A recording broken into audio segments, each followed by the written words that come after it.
Here we go. It's your coach, Pauly C, here in Austin, Texas, and I'm with the fantastic Karen Carr out of Savannah, Georgia, in the Southeast United States. Welcome, Karen, to the show.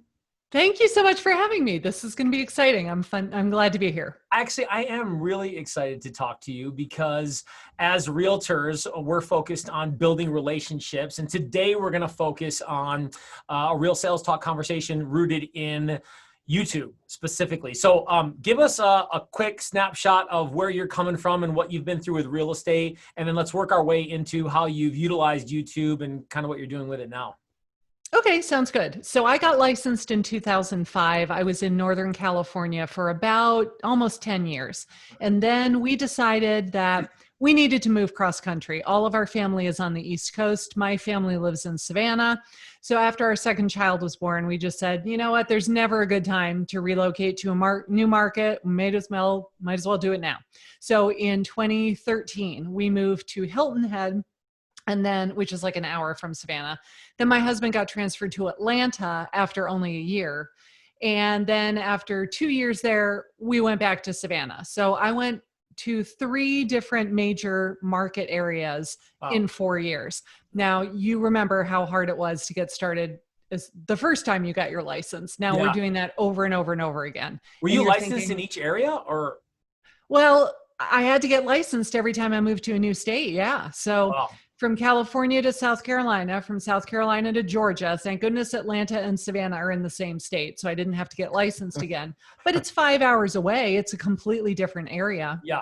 And so you're having to start over with no name recognition, no market share. Nobody knows who you are. If they go to the Real Estate Commission's website and they look you up, they think that you just got licensed last week because you did. They don't know that you were licensed for 10 years prior. They think that you're a brand new agent. So you're constantly having to start over and establish yourself and try to tell people that, like, I'm not a total newbie. I kind of know what I'm doing. And it was quite a challenge to do that over and over again. So this will be a great segue into the experience of that, because in a way you were new to the area, you were a new agent, right? But having to engage some of those new things to create relationships and engagement, and so we had met a few weeks back on KW's Connect interview forum, and that's when I got to learn a little bit about what you were doing, and you were doing it so well with your engagement with YouTube. And so share a little bit about why YouTube and what led you down that road, and then what did the early engagement look like on how you were doing it and where your head was around it, and then we can go from there. Well, it was funny that it was completely accidental. I was blogging when I lived in Atlanta because I really don't enjoy cold calling strangers to beg for business. So I thought I would rather write for half an hour a day and write a really good blog post. But I read somewhere that if you embed a YouTube video in your blog post, it was something like 43 times more likely to show up on the first page of Google. So I said, well, I should just go make a video so I could embed it in the blog post. Now, back then, like, it never occurred to me that people were watching YouTube all the time just for any reason. Like, 4 or 5 years ago, I wasn't doing that. I didn't even know that other people were doing that. I was really using YouTube as a repository for the video in order to make the blog post rank better. Right. And that started to work. Then I thought, when I got my first lead where they said, we've watched all of your videos, we feel like we know you already, I thought, well, I could just skip the blog and go straight to the video. Right. And then we got transferred again. We went to Savannah. So when I got here, I thought, okay, I'm not even going to bother with blogging. I'm just going to start straight with the videos. And I've had now multiple people say, this is like, we feel like we know you already, and we want you to represent us, that you are the person we've chosen. We're not even interviewing anybody else because we already feel like we know you. And so if it's working that well with me not really, quite honestly, putting a whole lot of effort and strategy into it, what if I actually did? What if I said, I'm going to make 1 video a week and I'll give it 6 months? Like, what's the worst that can happen? I have nothing else to do. I'm brand new here. I have no business. I have no clients. Right. I have nothing but time. So let's make 1 video a week and see what happens. And in about 90 days, I got a come list me phone call. I got another come list me phone call a couple weeks later. Then I started getting buyer leads. then it just snowballed. And within a year, I was going to my team leader saying, I have to form a team. I have so many inbound leads. I can't handle them all myself. And I'm spending 8 hours a day in the car.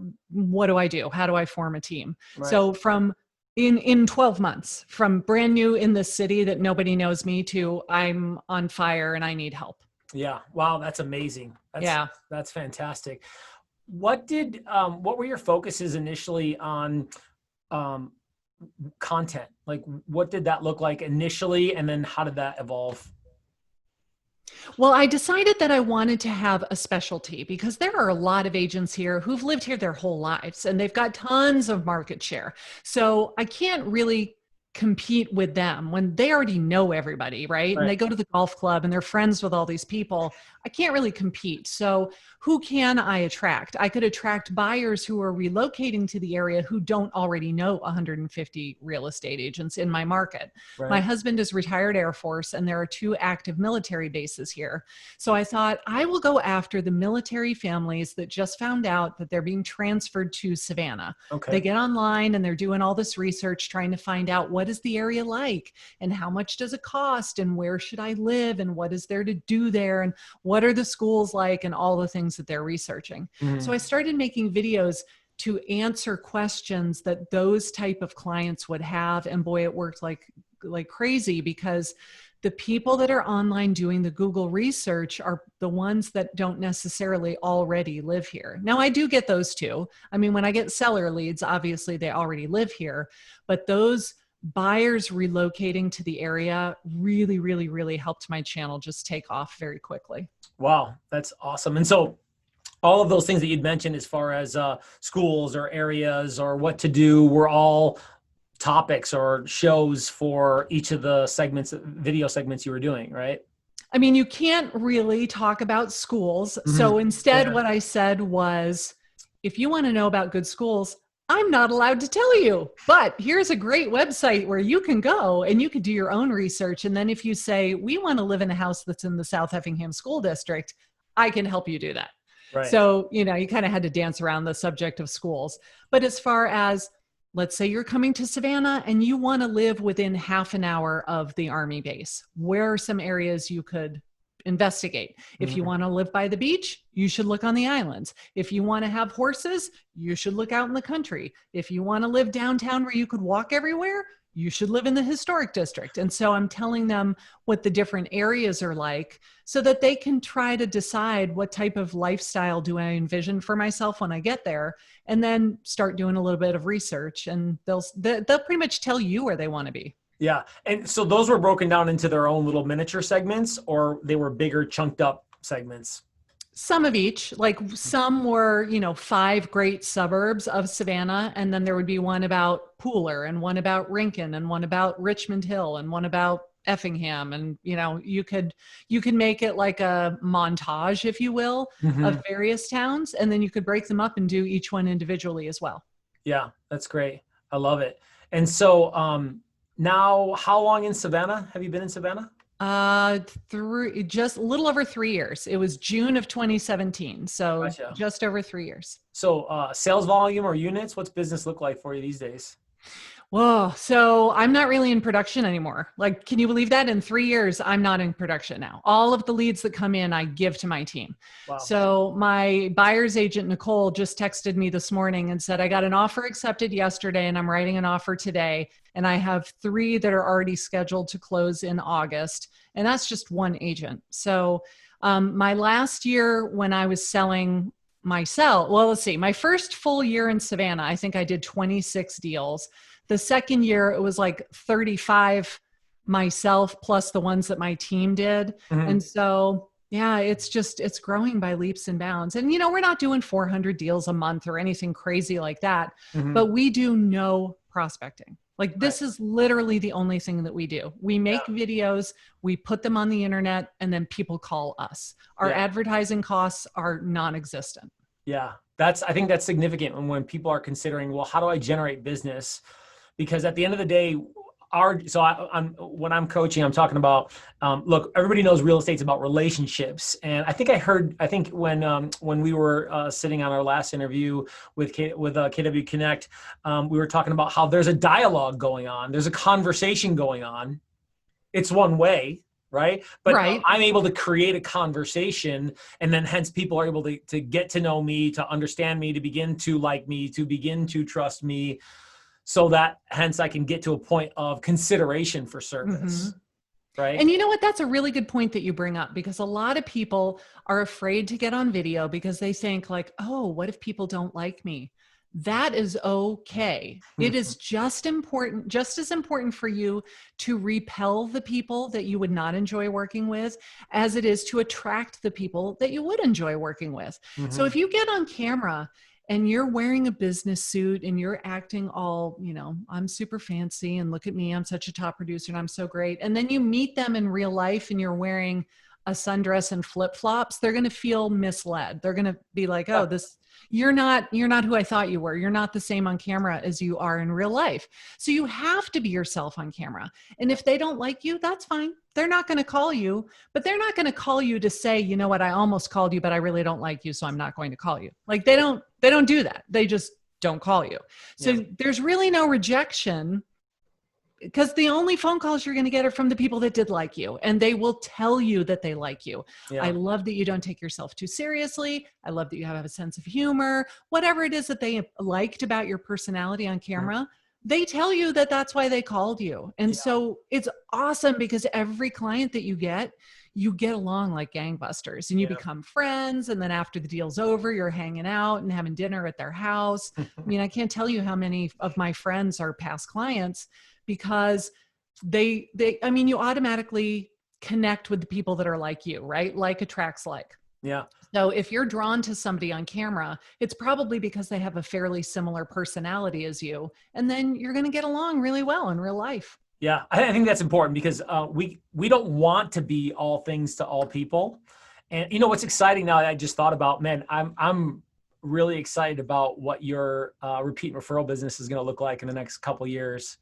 That's going to really be something special. And wow, what a conversation, maybe for another time, on team building and taking yourself out of productivity. I want to stay in the YouTube, on the YouTube focus that we have right now, but to be able to do that so soon in the new market that you were in, and what that's going to look like, and how you can grow, what that's going to look like growing into a whole new evolution of your business in the next couple of years. You got to be pretty excited about that. I really am. I mean, I'm having agents contact me out of the blue and say, I want to join your team, but I'm going to live in a different city. And so we're talking about expansion team now, and how quickly that has all come about is just boggling my mind. And I'll be perfectly honest with you, I have no idea what I'm doing. I am looking into like, how do I do that? And I call the team leader in that market center and say, I don't know what I'm doing. Can you tell me what to do? And I'm having to go through the training and the classes, but you know what? Say yes first and then figure it out later is my motto. So I want to touch on one thing before I forget, on your authenticity, because I think that's a really big deal when people are trying to figure out, they're thinking about projection, like who they want to be perceived as. Right. And that's real, right? That's because Gary Vee talks about being entertaining and educational to be able to attract. Right. And so there is an element of being intentional about reaching out and being received. And at the same time, if it's not authentic, because I told you this before, that you're new to the channel video, when you first go to your YouTube channel for clients, what's the name of that channel? Georgia Coast Homes.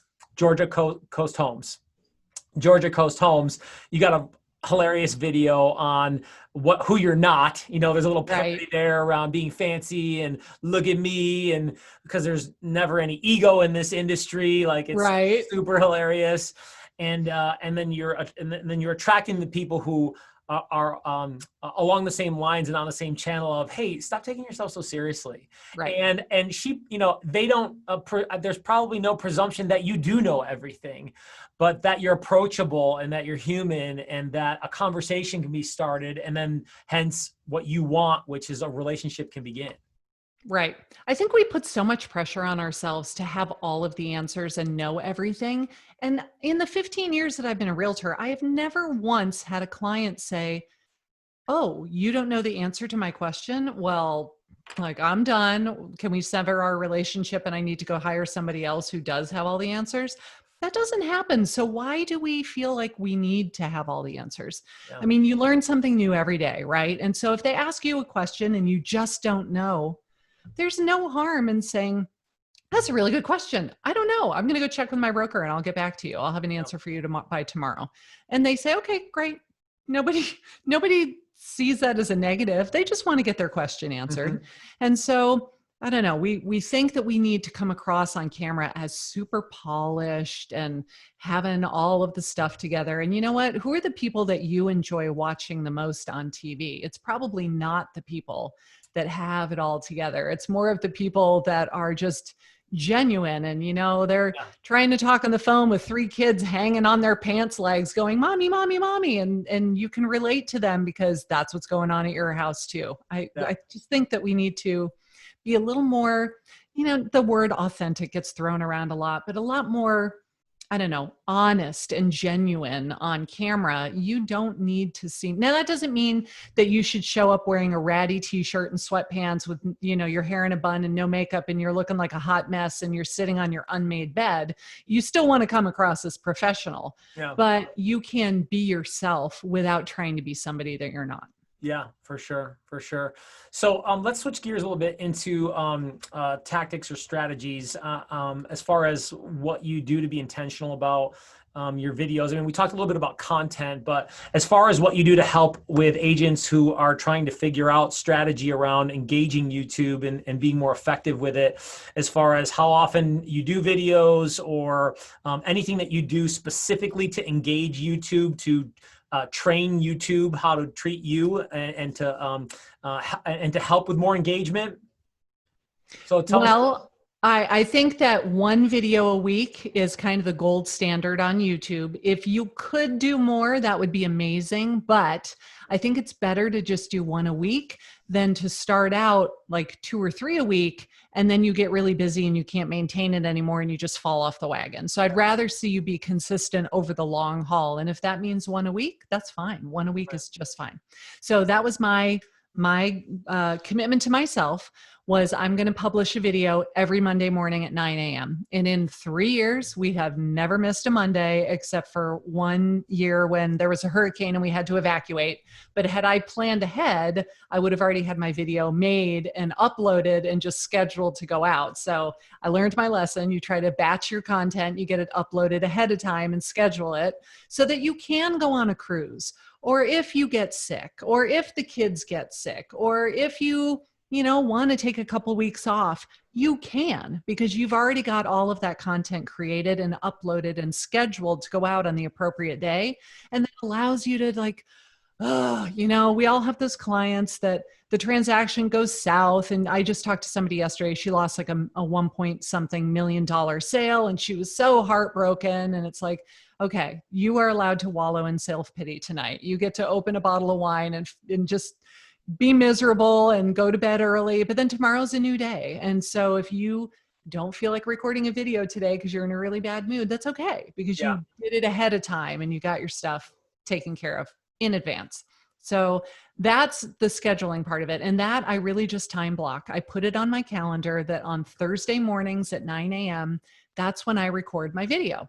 So it's on my calendar. And if somebody calls and says, "Can we meet Thursday morning at 9:30?" I say, "Oh, I'm sorry, I already have an appointment. Could we do it at 11?" Yeah. And I don't like cancel the first appointment to go to the other appointment, because I look at it as an appointment. This is lead gen time and I do not cancel it. That's good. So I was doing that at the beginning once a week. Then I got to the point where I thought, well, gosh, if I'm going to get up and put on the makeup and turn on the lights and turn on the camera, I may as well record more than one video at a time. So now every time I turn on the camera, I make it a minimum of 3 videos. Gotcha. So I have a list of all the videos that I want to make. And I've kind of brainstormed, like, what are the bullet points that I'm going to talk about in this video? And when I turn on the camera, I record one and then I turn the camera off, and then I record two and I turn the camera off. So now I just have 3 or 4 files to upload to my computer, save them all with a name right then and there, because it's very easy to get all your stuff lost and you can't remember where you put it. And then they're all recorded and you don't have to do it again for a month. So for strategy's sake, is there any intention around length of the video, or how far out you strategize on on specific content, selection of content? Well, I mean, if you're one of those super organized people, and God bless you if you are, where you have a content calendar that's like 90 days out or for the whole year, that would be awesome. Unfortunately, that is not me. I'm lucky to plan 3 or 4 weeks in advance. So if I'm thinking of, okay, Halloween is coming up in October and I want to do a video for Halloween, then I look on the calendar to see when am I going to publish it, which means when does it have to be uploaded, which means when does it have to be finished in editing, when did I have to record it. So you're kind of working backwards so that you know when you have to film that video in order to have it like that. So you could pick out major milestones. You could pick out big holidays, back to school. We do something in Savannah in May called the Beach Bum Parade. It didn't happen this year, which made me so sad, but it is a parade through the middle of town that's a giant water fight, and everyone on the float has water pistols and everyone in the audience has water pistols. Nice. And you're just all squirting each other. Nice. And it's the most fun thing that you can do. So like I went and took a video at the Beach Bum Parade last year, and I knew that's the second Friday in May. So I got to put it on the calendar ahead of time. And then you just kind of work in content between all of those. And if something new comes out, like I was talking with one of my coaching students this morning. He lives in Austin, said, you guys are getting a new Tesla plant. So he did a video about how Tesla was going to be opening this factory there and it was going to create 5,000 jobs. He did it very spur of the moment because it was a very timely event. Right. So you can have the things that you've planned out months and months and months in advance, the things that you do kind of on the fly, and then everything in the middle where if I publish it this week or next week or 2 months from now, it doesn't really matter because it's not a real timely subject. Yeah. What about intention on length? Is there any there, or you're just going to go as long as you need to there is totally intention on length. Okay. Shorter is not better on YouTube. Tell us about that. Bother making a 2-minute Tuesday. It's not ever going to get promoted by the algorithm if it's really that short, because even if they watched 100% of the video, which they don't, it would be 2 minutes of watch time. But if you make a 10-minute long video and they watch 50% of it, that's 5 minutes of watch time. And YouTube has said that their most important metric is the actual watch time. How long are people staying on YouTube when they watch your content? And then if they start watching somebody else's channel, how long did they stay on the platform? Yeah. So I personally don't really ever upload anything that's shorter than about 4 minutes long if I can avoid it. And I like to go for like 7 to 10 minutes is ideal for me. Yeah, that's great. Good pointers there. And so this would be a good opportunity to kind of go in the direction of what you're doing with your other YouTube channel that's helping agents, right? And so how about to segue us into that, you just gave us a good little tip and trick on length. Anything else that's maybe not as, you don't see as often or is not as talked about as far as little things that you do on YouTube to help you create more visibility or more attraction or more repeat views? Any little nuggets there? And then tell us about what you got going on that other YouTube channel. Okay. I got 3 things. So don't let me get off course because I start talking about this and I can talk about this all day long and I will forget. Okay. So number 1, you've got to do a little bit of keyword research to find out what people are Googling. So for example, if somebody is moving to Savannah, what are they typing into the Google search bar? Because don't forget that Google owns YouTube. And if you have a YouTube video, it can show up on the first page of Google search results, but not if it's called Karen's Vlog episode 72, because nobody is Googling Karen's Vlog of episode 72. Right. They are Googling how much does it cost to live in Savannah. What tool do you use for that? I use something called Keywords Everywhere, Yeah. which is a Chrome extension, but you can use whatever you want. It really doesn't matter. Some are free, some are paid, some are more user-friendly than others. Use whatever you want, but do the keyword research and figure out what are they typing into the search bar that has a lot of search volume, but not a lot of competition. Because if it's a great keyword, but the competition on a scale of 1 to 100 is a 79, you're not going to rank for it. Like, just give it up. You're not going to rank for it. And if your video shows up on page 19 of the search results, no one is ever going to see it. It has to show up on page 1 at the top if you want to get any views. So I would rather go for a keyword that gets 250 searches a month instead of 250,000 searches a month, and be able to rank for it right at the top of page 1. Because if they're Googling something like moving to Savannah, that has a lot of intent, right? They're not looking for the best place to get fish tacos. They're looking about moving to your area, which says, hey, I have a real estate need. I might need to buy a house and I'm going to need help when I get there. When they watch your video, like, hello, that's your target audience. That's less effective if it's ranking 250,000 versus 250 on some other keywords that looking for properties in Savannah in the Round Rock neighborhood or whatever, right? Right. If it's a very specific long tail keyword, even if there are not as many searches per month, they have very, very, very high intent. Mm-hmm. So like, even if only 50 people were looking for that, that's 50 people that want to buy a house in that neighborhood. And so that is a prime prospect for you. Where you're prioritized to be at the top of that first page, or near the top of the first page, or on the first page versus being buried pages back. Exactly. Because I mean, when was the last time you scroll past the second page of search results? Never. Yeah. Like, what's that joke? What's the best place to hide a dead body? On the second page of Google, because nobody even scrolls past the first page. So you've got to show up on the first page of the search results toward the top. And then if people click it, because you had a good thumbnail and a good title, they watch it because they liked your content, then the YouTube algorithm says, okay, people click it, they like it, they're engaging with it, they're watching it. We're going to reward her by having her stuff show up higher in the search results and show up more often. Yes. So you've really got to it's a good combination between appealing to the viewer and also appealing to the algorithm to get your content shown to more people. So that's one. We got two. That's one. Yeah. Number 2 was, if you're going to spend the time to make the video, make it about a real estate topic. Like, how many videos have you seen on Facebook and Instagram where they're saying the 5 best places to get fish tacos? Well, that's awesome. But the person who's Googling where to get fish tacos doesn't mean that they want to buy or sell a house anytime soon. Right. So if you're going to spend the time to make the video, make it on a real estate topic. Or if it's not exactly real estate, can you somehow tie it into real estate? Other than just saying, hey, everyone, this is Karen Carr with Keller Williams. And now we're going to talk about the best place to get shrimp and grits, which has nothing to do with real estate. Like, if you can somehow tie it into real estate, you're much more likely to get a lead from it. Yeah, let me jump on that just for a second for newbies, especially.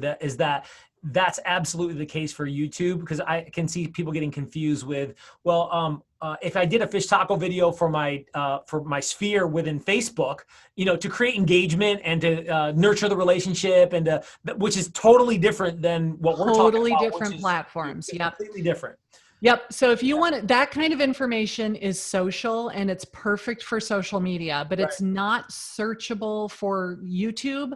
Like, people don't go to YouTube and search for where to find fish tacos.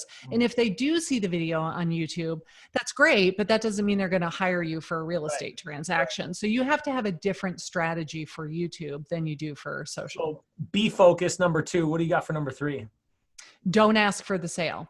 When you make your video for YouTube, you don't want your logo and your phone number all over that video. You don't want to be saying, don't forget, I'm never too busy for any of your referrals. If you know anyone that wants to buy or sell, call me. If you make it all a big commercial, they're not going to watch it. They did not come there to watch a commercial. They came there because they Googled moving to Savannah, or how much does it cost, or what neighborhoods, whatever it was they wanted to learn. You show up, you're professional, but you're down to earth, you're real, you're nice, you've got a good sense of humor, they enjoy watching you, you're giving them all of the information that they wanted, and you never ask for the sale, they're going to call you because they feel like, wow, this is not somebody that was just trying to sell me the entire time. So how do you close up? My call to action is usually one of two things. Number one is watch another video. So, hey, if you liked this video, you should watch this one next because I talked about blah, blah, blah, blah, blah. And then if they click on it, they go watch that video, you get even more face time with them. They go down the rabbit hole of binge watching your content. And then maybe 25% of the time I'll say, if you're thinking about moving here, I've got a free relocation guide for you. You should click this link, go over to my website and download my free relo guide. They go and get it. Now they go into your CRM. You can follow up with them. You've got all their contact information. So I try to give. It's just like Gary Vee says, jab, jab, jab, right hook. Right. Give, then ask. Yeah. So it's a redirection to keep them in the YouTube channel or a value piece to provide to give, right? Yes. Yeah. And then, okay, awesome. So what's going on with this other YouTube channel? Yeah, it was so funny. I started before I even got my first lead, I was getting calls from other agents going, what are you doing? Does it work? Like, why are you doing this? And when I said, yes, it works like gangbusters, you should totally do it. They started saying, will you teach me? And I said, no, I don't have time. And so finally I ended up creating a coaching program for people that really wanted to learn how to do this.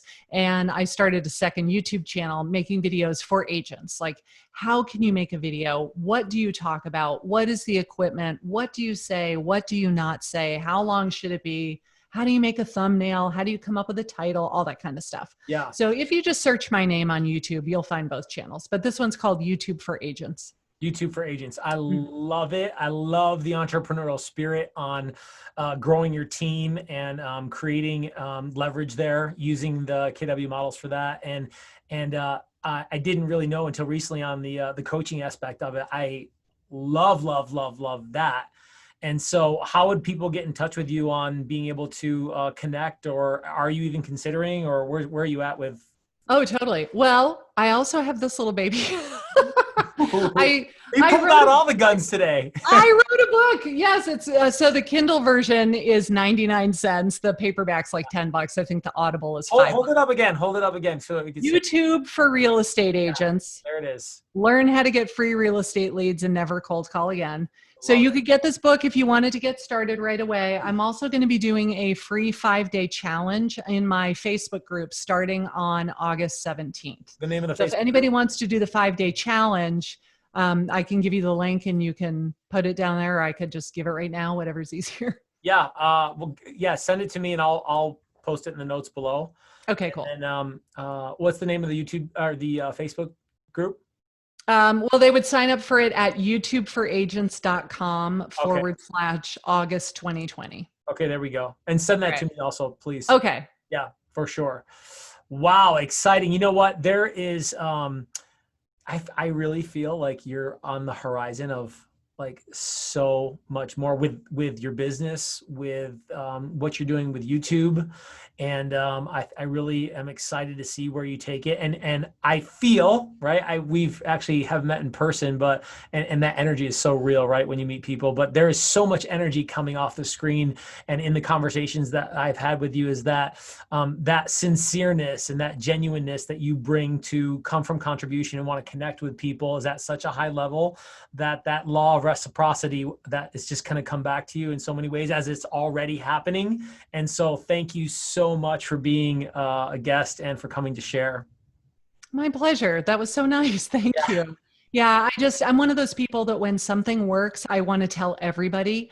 And I've been talking about YouTube for literally years now. And it's so hard to get people to like, I know I should do video, but I'm just, I'm not really there yet. And I'm like, my gosh, you could make 6 figures a year making YouTube videos. Why would you not at least try? So yeah, come to the free 5-day challenge and maybe that'll get you motivated. So you'll want to start doing it.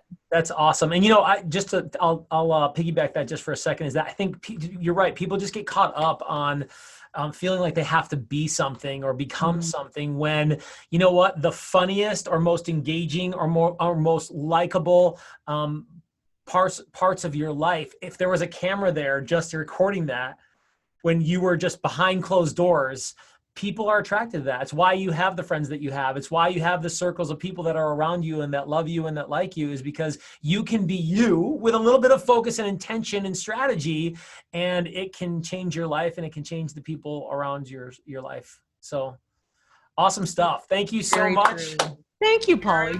We appreciate you, and best wishes to finish 2020 strong. Stay healthy, stay safe, and I look forward to talking to you in the near future. Thank you. Same to you, Paul.